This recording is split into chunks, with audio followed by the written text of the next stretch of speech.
It's Saturday of Rattle Week, and last night, as a congregation, we began to fast together to allow ourselves to feel something like what the disciples felt 2,000 years ago.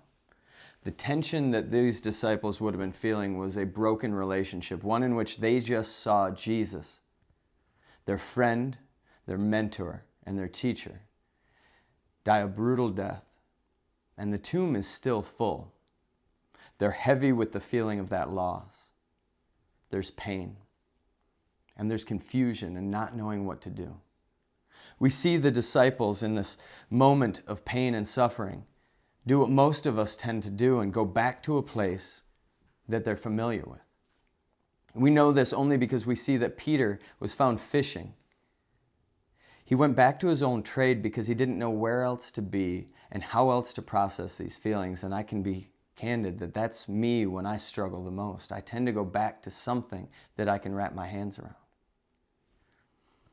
I wonder if as we fast as a congregation and we begin to feel that hunger and that tension rise in us, if we can allow for maybe the first time that tension to be what we settle into.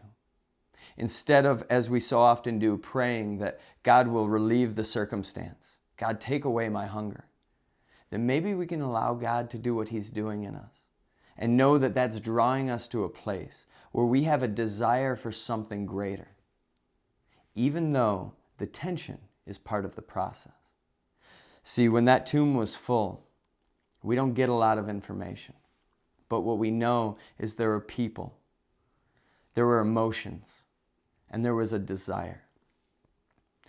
So I would challenge us today as a congregation as we fast, that our prayer would be clear, that the Lord would use that tension to draw us closer to Himself, that we would allow ourselves to be there, that we would, maybe if we haven't started fasting, that we would choose to enter into this and allow it to be what draws us to Him. Congregation, I'm thankful for you. I'm thankful for this opportunity for us to be in this tension together.